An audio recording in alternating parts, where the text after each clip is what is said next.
ಈ ರೋಡಲ್ಲಿ 2 ರೋಡ್ ಐತೆ ಗೊತ್ತಾ? 2 ವೇ ಅಲ್ವಾ?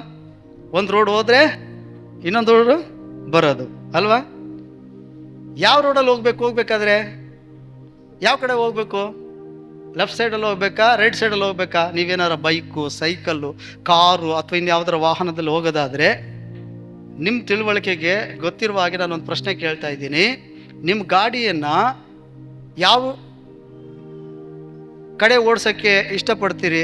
ಯಾವ ಕಡೆ ಓಡಿಸ್ಬೇಕು? ಕಾನೂನು ಇರೋದು ಬಲಗಡೆನಾ ಎಡಗಡೆ? ಒಂದು ವೇಳೆ ಎಡಗಡೆ ಓಡಿಸ್ದೆ ಬಲಗಡೆ ಓಡಿಸಿದ್ರೆ ಅಪಘಾತ ಆಯಿತು ಅಂದರೆ ನೀನು ಏನು ಕೂಡ ಕೇಸ್ ಕೊಡೋಕ್ಕಾಗಲ್ಲ. ಯಾಕಂದರೆ ಅದಕ್ಕೆ ರಾಂಗ್ ರೂಟ್ ಅಂತಾರೆ. ಏನಂತಾರೆ? ನೀನು ಬಂದಿರೋದೇ ರಾಂಗ್ ರೂಟಲ್ಲಿ.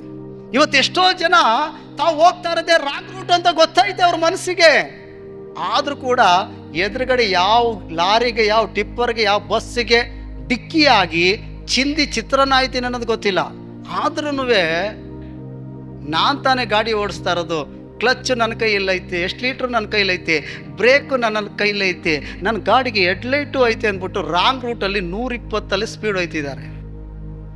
ಇವ್ರನ್ನ ಬುದ್ಧಿವಂತರು ಅನ್ಬೇಕಾ, ದಡ್ಡ ಅನ್ಬೇಕಾ? ಅರ್ಥ ಐತಾಯ್ತಾ? ನಾನು ಹೇಳಿದ ಅರ್ಥ ಆಯ್ತಾ? ಈ ಜೀವನ ಎಂಬ, ಈ ಬಸ್ ಎಂಬ, ಈ ಬೈಕ್ ಎಂಬ ಶರೀರನ, ಕುಟುಂಬನ ರಾಂಗ್ ರೂಟಲ್ಲೇ ಹೊಡ್ಕೊಂಡು ಹೋಯ್ತಿದೀವಿ. ಇಷ್ಟು ವಾಕ್ಯ ಕೇಳಿದ್ರು, ದೇವರ ಬಗ್ಗೆ ಕೇಳಿದ್ರು, ರಾಂಗ್ ರೂಟಲ್ಲೇ ಹೋಯ್ತಾ ಇದ್ದೀವಿ. ಏನೋ ನೀನು ಮುಂದೆ ಹೆಡ್ಲೈಟ್ ಹಾಕೊಂಡಿರೋದ್ರಿಂದ ಅಲ್ಲೇನೋ ರೋಡ್ ಸ್ವಲ್ಪ ಕೆಲಸ ಇರ್ಬೋದು ಅಂತೇಳಿ 1 ಗಾಡಿ ಸೈಡ್ಗೆ ಬರ್ಬೋದು, 2 ಗಾಡಿ ಸೈಡ್ ಬರ್ಬೋದು. ಆದರೆ 3ನೇವನು ಏನು ಯೋಚನೆ ಮಾಡ್ಕೊಂಡು ಬರ್ತಿದ್ದಾನೋ ಗೊತ್ತಿಲ್ಲ. ಅವನ ದೃಷ್ಟಿ ಏನು? ಈ ರೋಡಲ್ಲಿ ಎದುರುಗಡೆ ಯಾವುದು ಬರಲ್ಲ, ಇದು ಒಂದು ಸೈಡ್ ಮಾತ್ರ ಹೋಗೋದು ಅಲ್ವಾ? ಈ ಕಡೆ ನನ್ನ ಎದುರಾಗಿ ಯಾವುದು ಬರಲ್ಲ ಅಂತೇಳಿ ಅವನ ಯೋಚನೆಯಲ್ಲೇ ಎಷ್ಟು ಲೀಟ್ರ್ ಮೇಲೆ ಕಾಲು ಇಟ್ಕೊಂಡು, ದೊಡ್ಡ ಟ್ರಕ್ ಅದು, ಒಂದು 80, 90, 100ರಲ್ಲಿ ಕ್ಲಚ್ ಮೇಲೆ ಎಷ್ಟು ಲೀಟ್ರ್ ಮೇಲೆ ಕಾಲು ಇಟ್ಕೊಂಡು ಓಡಿಸ್ಕೊ ಬರ್ತಿದ್ದಾನೆ. ನಿನ್ನ ಪರಿಸ್ಥಿತಿ, ನನ್ನ ಪರಿಸ್ಥಿತಿ ಏನಾಗ್ಬೋದು? ನೀನು ಎಷ್ಟಪ್ಪ ಏನಂತೆ ಹೆಡ್ಲೈಟ್ ಹಾಕಿದ್ರು ಕೂಡ ಗೊತ್ತಾಗ್ಲಿಲ್ಲ ಅವನಿಗೆ. ಯಾಕಂದರೆ ಒಂದು ಗಾಡಿ ಹಿಂದೆ ಒಂದೊಂದು ಇದ್ದಿದ್ರಿಂದ ಒಬ್ಬ ನೋಡ್ದ ಸರ್ಕಂಡ, ಇನ್ನೊಬ್ಬ ನೋಡ್ದ ಸರ್ಕಂಡ, 3ನೇವನ ಯೋಚನೆ ಬೇರೆ ಕಡೆ ಇತ್ತು, ನೇರವಾಗಿ ಬಂದು ನಿನಗೆ ಹೊಡೆದ್ಬಿಟ್ಟ. ಈಗ ಯಾರು ತಪ್ಪು? ಬೈಬಲ್ ನಮ್ಮ ಕೈಯಲ್ಲಿ ಐತೆ. ದೇವರ ಆತ್ಮ ಎಚ್ಚರಿಸ್ತಿದ್ದಾನೆ, ದೇವರ ಆತ್ಮನ ಪ್ರತಿ ವಾರ ಮಾತನಾಡ್ತಾನೆ ನಮ್ಮ ಜೊತೆ. ಆದರೂ ನಾವು ಹೋಗ್ತಾರೆ ರಾಂಗ್ ರೂಟೆ, ಚೂರು ಭಯ ಇಲ್ಲ. ಅರ್ಥ ಇದೈತಾ? ನೀನೇನಾರ RTO ಆಫೀಸಲ್ಲಿ ಹೋಗಿ ನೀನೇನಾರ ಡ್ರೈವಿಂಗ್ ಲೈಸೆನ್ಸ್ಗೆ ಅಪ್ಲೈ ಮಾಡಿದ್ರೆ, ಅಥವಾ ನೀನು ಗಾಡಿ ತಗೊಳ್ಳುವಾಗ ಅವ್ರು ಕೇಳ್ತಾರೆ ನಿನಗೊಂದು ಪ್ರಶ್ನೆ, ಯಾವ ಸೈಡಲ್ಲಿ ನೀನು ಗಾಡಿ ಹೊಡಿಬೇಕು? ಲೆಫ್ಟ್ ಸೈಡಲ್ಲಿ. ಓವರ್ ಅಟ್ಯಾಕ್ ಮಾಡಬೇಕಾದ್ರೆ ರೈಟ್ ಸೈಡಲ್ಲಿ ಮಾಡ್ತೀನಿ. ಕರೆಕ್ಟಾಗಿ ನೀನು ಅವ್ರ ಪ್ರಶ್ನೆಗೆ ಉತ್ತರಿಸಿದ್ರೆ ಮಾತ್ರ ನಿನಗೆ ಡ್ರೈವಿಂಗ್ ಲೈಸೆನ್ಸ್ ಕೊಡೋದು. ಹಲ್ಲೆಲೂಯಾ. ನಮ್ಮ ಭಾರತ ದೇಶದಲ್ಲಿ ಲೆಫ್ಟ್ ಸೈಡಲ್ಲೇ ಗಾಡಿ ಹೊಡಿಬೇಕು, ಅದು ಹೋಗೋಕ್ಕೆ. ಬರಬೇಕಾದ್ರೆ ರೈಟ್ ಸೈಡಲ್ಲಿ ಬರಬೇಕು. ಒಂದು ವೇಳೆ ಉಲ್ಟಾ ಪಲ್ಟ ಏನಾದ್ರೂ ಹೋಗ್ಬೇಕಾದ್ರೆ ನೀನೇನಾರ ಲೆಫ್ಟ್ ಸೈಡಲ್ಲಿ ಹೋಗಿ ಬರಬೇಕಾದ್ರೂ ಲೆಫ್ಟ್ ಅಂದ್ಕೊಂಡಿರ್ತೇನೆ, ಮತ್ತೆ ಬಂದಿದ್ದ ರೋಡಲ್ಲೇ ಬಂದ್ಗಿಂದ್ರೆ ಅಲ್ಲೂ ಆಕ್ಸಿಡೆಂಟ್ ಆಗಿಬಿಡ್ತದೆ. ಲೆಫ್ಟ್ ಸೈಡಲ್ಲಿ ಹೋದರೆ ಒಳ್ಕೊಂಡು ಬರುವಾಗ ಲೆಫ್ಟ್ ಸೈಡಲ್ಲೇ ಬರಬೇಕು. ಈ ಕಡೆಯಿಂದ ಹೋಗುವಾಗ ರೈಟ್ ಸೈಡ್ ಆಗಿರ್ತದೆ, ಆ ಕಡೆಯಿಂದ ಬರ್ತಾ ಮತ್ತೆ ರೈಟ್ ಆಗಿರೋದು ಲೆಫ್ಟ್ ಆಗ್ತದೆ, ಲೆಫ್ಟ್ ಆಗಿರೋದು ರೈಟ್ ಆಗಿರ್ತದೆ. ಅರ್ಥ ಆಯ್ತಾ ನಾ ಹೇಳೋದು? ಹಲ್ಲೆಲೂಯಾ. ಅರ್ಥ ಆಯ್ತಾ? ಈಗ ದೇವ್ರು ಹೇಳ್ತಿದ್ದಾನೆ, ಸೈತಾನು ಹೇಳ್ತಿದ್ದಾನೆ, ದೂರ ಹೊರಿಸ್ತಿದ್ದ. ನೋಡು ಹೆಂಗಿದ್ರು, ಯಾವ ಥರ ದೀನತೆ, ಭಕ್ತಿ, ಪ್ರಾರ್ಥನೆ. ಸ್ವಲ್ಪ ಮೇಲ್ ಬಂದಿದ್ದಕ್ಕೆ ನೋಡಿ ಚೇಂಜ್ ಆಯ್ತು. ಸ್ವಲ್ಪ ನೋಡು ಹಣ ಬಂದಿದ್ದಕ್ಕೆ ಅವ್ರು ಮರ್ತೇ ಬಿಟ್ರು. ನೋಡು, ಸೈತಾನು ದಿನ ದೂರ ಹೇಳ್ತಿದ್ದಾನೆ. ಹಲ್ಲೆಲೂಯಾ. ಸೈತಾನ ಮಾಡ್ತಾರೆ ಕೆಲಸ ಏನು ಗೊತ್ತಾ? ಈ ಸೊದೋಮ್ ಗೊಮೋರ ಪಟ್ಟಣದ ಜನರನ್ನೆಲ್ಲ ಪಾಪ ಮಾಡಿಸ್ತಿದ್ದಾನೆ.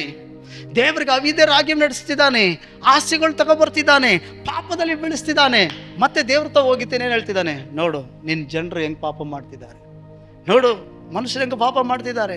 ಹಾಗಾದ್ರೆ ದೇವರ ಶಿಕ್ಷೆ ಬಂದರೆ ಈ ಮನುಷ್ಯರ ಮೇಲೆ ಬರಬೇಕು, ತನ್ನ ಮೇಲೆ ಬರಬಾರ್ದು. ತಾನು ಪಾಪ ಮಾಡಿದೆ ಅಂತ ಇವ್ರಿಗೂ ಗೊತ್ತಾಗಬಾರ್ದು. ಏನಂತೆ, ದೇವರ ಶಿಕ್ಷೆ ನನ್ನ ಮೇಲೆ ಬರಬಾರ್ದು. ಸೈತಾನನ ತಂತ್ರಗಾರಿಕೆ ಹೆಂಗೈತೆ ನೋಡಿ. ಹಲ್ಲೆಲೂಯ. ಮನುಷ್ಯರು ಆಗಿರೋ ನಾವುಗಳು ಏನು ಮಾಡ್ತೀವಿ, ಸೈತಾನ್ ತೋರಿಸುವಂಥ ಶರೀರದ ಆಸೆನೋ, ಹಣದ ಆಸೆನೋ, ಅಹಂಕಾರನೋ, ಪದವಿನೋ, ಲೋಕನೋ, ಅದಕ್ಕೆ ಆಸೆ ಒಳಬಿದ್ದು ಜನರಿಗೆ ಭಯಪಟ್ಟು ನಾವು ದೇವರಿಗೆ ವಿರೋಧವಾಗಿ ಜೀವಿಸ್ತಿದ್ದೀವಿ. ಯಾವುದು ದೇವರು ಸರಿ ಇಲ್ಲ ಅಂತ ಹೇಳ್ತಿದ್ದಾನೋ ಅದನ್ನೇ ಮಾಡಕ್ಕೆ ಹೋಗ್ತಾ ಇದ್ದೀವಿ. ಹಲ್ಲೆಲೂಯ. ಇವತ್ತೆಷ್ಟೋ ಜನ ರಾಂಗ್ ರೂಟಲ್ಲೇ ಜೀವನ ಮಾಡ್ತಾ ಇರೋದು. ಆದರೆ ಚರ್ಚಿಗೆ ಬರ್ತೀವಿ, ಪ್ರಾರ್ಥನೆ ಮಾಡ್ತೀವಿ, ದೇವರು ಇನ್ನು ಯಾಕೆ ನನ್ನ ಆಶೀರ್ವಾದ ಮಾಡಿಲ್ಲ, ದೇವ್ರು ಯಾಕೆ ನನಗೆ ಇನ್ನೂ ಬಿಡುಗಡೆ ಕೊಟ್ಟಿಲ್ಲ, ಇನ್ನು ಎಷ್ಟು ದಿನ ಅಂತ ದೇವ್ರೇ ನಾನು ಉಪವಾಸ ತೆಗೆದು ಪ್ರಾರ್ಥನೆ ಮಾಡಬೇಕು, ಇನ್ನು ಎಷ್ಟು ದಿನ ಅಂತ ನಾನು ಸನ್ನಿಧಾನ. ನೀನು ಹೋಯ್ತಾ ಇರ್ದೆ ರಾಂಗ್ ರೂಟ್ ಅಪ್ಪ. ಅವ್ವಾ, ಮೊದಲು ನೀನು ರೂಟ್ ಚೇಂಜ್ ಮಾಡ್ಕೋ, ದೇವ್ರು ಖಂಡಿತ ನಿನ್ನ ಆಶೀರ್ವದಿಸ್ತಾನೆ. ನಿನ್ನ ಆಶೀರ್ವಾದ ಮಾಡೋಕ್ಕೋಸ್ಕರನೇ ಸಿಲ್ವೆ ಮೇಲೆ ಆತನ ತನ್ನ ಪ್ರಾಣವನ್ನೇ ಕೊಟ್ಟವನೇ. ತನ್ನ ಪ್ರಾಣಕ್ಕಿಂತ ಹೆಚ್ಚಾ ನಿನ್ನ ಆಶೀರ್ವಾದ ಮಾಡದೇ ಇರುವಂಥದ್ದು, ತನ್ನ ಪ್ರಾಣಕ್ಕಿಂತ ಹೆಚ್ಚಾ ನಿನ್ನ ಗುಣಪಡಿಸದೇ ಇರುವಂಥದ್ದು, ತನ್ನ ಪ್ರಾಣಕ್ಕಿಂತ ಹೆಚ್ಚಾ ನಿನ್ನ ಕುಟುಂಬವನ್ನ ಉದ್ಧಾರ ಮಾಡಿ ಆಡ್ಕೊಳ್ಳೋಂಥ ಜನರ ಮಧ್ಯದಲ್ಲಿ ನಿನ್ನ ತಲೆಯಾಗಿಡ್ದೆ, ಬಾಲವಾಗಿಡದೆ ತಲೆಯಾಗಿಡೋದಕ್ಕೆ ಆತನ ಕೈಲಿ ಅಸಾಧ್ಯವಲ್ಲ. ಅದು ನಿನ್ನ ರೂಟ್ ಬದಲಾಯಿಸ್ಕೋ. ಇರ್ಲಿ ದೇವರೇ, ಟಚ್ ಬ್ರೇಕ್ ಎಲ್ಲ ನನ್ನ ಕೈಯಲ್ಲಿ ಐತೆ ದೇವರೇ, ದೊಡ್ಡ ಲೈಟ್ ಹಾಕಿದೀನಿ, ಎದುರುಗಡೆ ಬರೋರಿಗೆ ಮಕ್ಕಕ್ಕೆ ಕಣ್ಣಿಗೆ ಹೊಡಿತದೆ, ಇವ್ರು ಹಿಂಗೆ ಬರ್ತಾವನೆ ಅಂತ ಗೊತ್ತಾಯ್ತದೆ, ಯಾವುದು ನನ್ನ ಆಕ್ಸಿಡೆಂಟ್ ಆಗಲ್ಲ, ನೀ ನನ್ನ ಮೇಲೆ ಆತ್ಮ ಸುರ್ಸಪ್ಪ, ನೀ ನನ್ನ ಮೇಲೆ ಆಶೀರ್ವಾದ ಸುರ್ಸು. ದೇವ್ರಂತಾನೆ ಇದು ಆಗದೆ ಇರೋ ಮಾತು. ನೀನು ರಾಂಗ್ ರೂಟ್ ಹೋಗ್ತಿದ್ದಿ ಅಂತೇಳಿ ನಾನು ನಿನ್ನ ಮೇಲೆ ಸುರ್ಸಕ್ಕೆ ಇಷ್ಟಪಡಲ್ಲ. ನಾನು ಅದಕ್ಕೆ ಬೆಲೆ ಕೊಟ್ಟಿದ್ದೀನಿ, ಆಶೀರ್ವಾದಕ್ಕೆ ನಾನು ಬೆಲೆ ಕೊಟ್ಟಿದ್ದೀನಿ. ನನ್ನ ಆಶೀರ್ವಾದ ಯಾರಿಗೆ ಕೊಡ್ತೀನಿ ಗೊತ್ತಾ, ಆ ಬೆಲೆ ಏನು ಅಂತ ಯಾರು ಅರ್ಥ ಮಾಡ್ಕೊಳ್ತಾರೋ ಅವನಿಗೆ ನಾನು ಬಿಡುಗಡೆ ಕೊಡೋದು, ಅವನಿಗೆ ನಾನು ಗುಣಪಡಿಸೋದು, ಅವ್ರ ಜೀವಿತ ನಾನು ಕಟ್ಟೋದು, ಅವರ ಮಕ್ಕಳ ಭವಿಷ್ಯನೇ ನಾನು ರೂಪಿಸೋದು. ಯಾಕಂದ್ರೆ ಸಿಲುವೆ ಮೇಲೆ ಪ್ರಾಣ ಕೊಡೋದೈತಲ್ಲ, ಅದು ಸಾಮಾನ್ಯವಾದದಲ್ಲ. ಹಲ್ಲೆಲೂಯ. ಯಾರಿಗೋಸ್ಕರ ಹೋಗಿದ್ದೀರ, ಒಂದು ಯಾರು ಬಂದು ನಿನ್ನ ಕಲ್ ತಗೊಂಡು ನಿನ್ನ ಹಣೆಗೆ ಹೊಡೆದ್ಬಿಟ್ಟಿದ್ದೀನಿ, ಸ್ವಲ್ಪ ರಕ್ತ ಬೇಕು ತಡಿ ಬಾಟ್ಲಿ ಹಿಡ್ಕೊತೀನಿ ಅಂದರೆ ಸುರಿಸ್ತೀಯಾ? ಯಾರೋ ತಪ್ಪು ಮಾಡೋರೆ, ನಿನ್ನ ಎಳ್ಕೊಂಡು ಹೋಗಿ ಜೈಲಿಗೆ ಹಾಕ್ತೀನಿ ಬಾಯಿಲಿ ನಿನಗೆ ಅಂತಂದ್ರೆ ನೀನು ಒಪ್ತೀರೇನ್ರಿ? ಯಾರೋ ತಪ್ಪು ಮಾಡೋರೆ, ಸಾಲ ತೀರ್ಸಿಲ್ಲ, ನಿನ್ನ ಎಳ್ಕೊಂಡೋಗಿ ನೀನು ದಂಡ ಕಟ್ಟು, ನೀನು ಕಟ್ಟು ಸಾಲ ಅಂತ ನೀನು ಹಿಡ್ಕೊಂಡ್ರೆ ಕಟ್ತೀಯಾ? ನೀನು ಕಟ್ತೀರೇನ್ರಿ? ಏನಂತೀರಿ? ಅವನು ಯಾವಳ ಯಾರು ಗೊತ್ತು, ಅವ್ರು ಮಾಡಿದ್ದಕ್ಕೆಲ್ಲ ನಮ್ಮನ್ನೇ ಯಾಕೆ ಬರ್ತೀನಿ, ನೀನು ಯಾವನು ಹೋಗಲೇ ಅಲ್ವಾ? ಸ್ತೋತ್ರ. ನಿನಗೆ ಸಂಬಂಧ ಪಡೆದಿದ್ದನ್ನು ನೀನು ಒತ್ಕೋತೀಯ ಮೇಲೆ ಒತ್ಕೋತೀರಾ?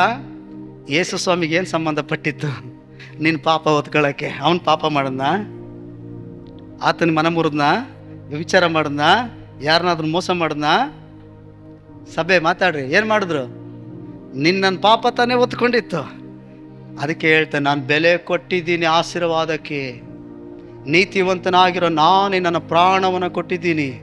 ನಾನು ಮನುಷ್ಯರನ್ನು ಸೃಷ್ಟಿ ಮಾಡಿದವನು, ಮನುಷ್ಯರಿಂದನೇ ಉಗಿಸ್ಕೊಂಡಿದ್ದೀನಿ. ಎಂಜಲೆಲ್ಲ ಮುಖದಲ್ಲಿ ಹರಿದೈತೆ, ನನ್ನ ಗಡ್ಡ ಕಿತ್ತವ್ರೆ, ನನ್ನ ಬಟ್ಟೆನ ಹರಿದು ಬೆತ್ತಲೆಗೊಳಿಸವ್ರೆ. ನಾನು ಅಮೂಲ್ಯವಾದ ಒಂದು ತೊಟ್ಟು ರಕ್ತವನ್ನು ಇಟ್ಕೊಳ್ಳದೆ ನನ್ನ ಶರೀರದಲ್ಲಿರುವಂಥ ಎಲ್ಲ ರಕ್ತವನ್ನು ನಿನಗಾಗಿ, ನಿನ್ನ ಆಶೀರ್ವಾದಕ್ಕಾಗಿ, ನಿನ್ನ ಬಿಡುಗಡೆಗಾಗಿ, ನಿನ್ನ ನರಕದಿಂದ ತಪ್ಪಿಸೋದಕ್ಕೋಸ್ಕರ ನಾನು ಸುರಿಸಿದ್ದೀನಿ. ಈ ಬೆಲೆ ಕೊಟ್ಟಿರೋದಕ್ಕೆ ಇಷ್ಟು ಬೆಲೆ ಕೊಟ್ಟಿದ್ದೀನಿ ನಾನು. ಇದಕ್ಕೆ ಅರ್ಥ ಇಲ್ವಾ? ಎಷ್ಟು ಕಷ್ಟಪಟ್ಟು ಸಂಪಾದನೆ ಮಾಡಿ ನಿನ್ನ ಬಿಡಿಸಿದ್ದೀನಿ ಅನ್ನೋದಕ್ಕೆ ಬೆಲೆ ಇಲ್ವಾ? ನೀನು ಹೋಯ್ತಾ ಇರದೆ ರಾಂಗ್ ರೂಟಲ್ಲಿ, ಅದ್ರಲ್ಲಿ ನಾನು ಆಶೀರ್ವಾದ ಮಾಡು ಅಂತ ಕೇಳ್ತೀಯಲ್ಲ. ನಿನಗೆ ತಾನೇ ಇಟ್ಟಿರೋದು ಇದೆಲ್ಲ, ನಿನ್ನ ಮಾರ್ಗ ಸರಿಪಡಿಸ್ಕೋಬೇಕನ್ನೋದು ನನ್ನ ಆಸೆ. ಇವತ್ತೆಷ್ಟೋ ಜನ ಯಾಕೆ ಸೋತೋಗ್ತಿದ್ದಾರೆ? ಯಾಕೆ ನಮ್ಮ ಮನಸ್ಸಲ್ಲಿ ಗುಣಗುಟ್ಟುವಿಕೆ ಬರ್ತೈತೆ? ಯಾಕೆ ದೇವ್ರತು ಅಪ್ಪ ಇನ್ನು ಯಾವಾಗ ಆಶೀರ್ವಾದ ಅಂತ ಕೇಳ್ತಿದ್ದೀರಿ? ರಾಂಗ್ ರೂಟಲ್ಲಿ ಇದು ಕೇಳಿದ್ರೆ, ಬೆಲೆ ಗೊತ್ತಿಲ್ಲದೆ ಕೇಳಿದ್ರೆ ಕೊಡಲ್ಲ. ಹಲ್ಲೆಲೂಯಾ. ಎಷ್ಟೋ ತಾಯಿ ತಂದಿದ್ದೀರಿ, ನಿಮಗೊಂದು ಪ್ರಶ್ನೆ ಕೇಳ್ತೀನಿ. ನಿನ್ನ ಮಗನು ಬಂದು ಇವತ್ತು, ಅಮ್ಮ ನನಗೊಂದು 10,000 ರೂಪಾಯಿ ಬೇಕು, ನಿಂತ ಕಾಲಲ್ಲೇ ಬೇಕಂದ್ರೆ ಕೊಡ್ತೀಯಾ? ಕೊಡ್ತೀಯಾ? ನೀನೇನು ಹೇಳ್ತೀಯ? 10,000 ರೂಪಾಯಿ ಯಾಕೆ? ಕಾರಣ ಕೇಳ್ತಿ. 10,000 ರೂಪಾಯಿ ಬೆಲೆ ಏನು ಗೊತ್ತಾ?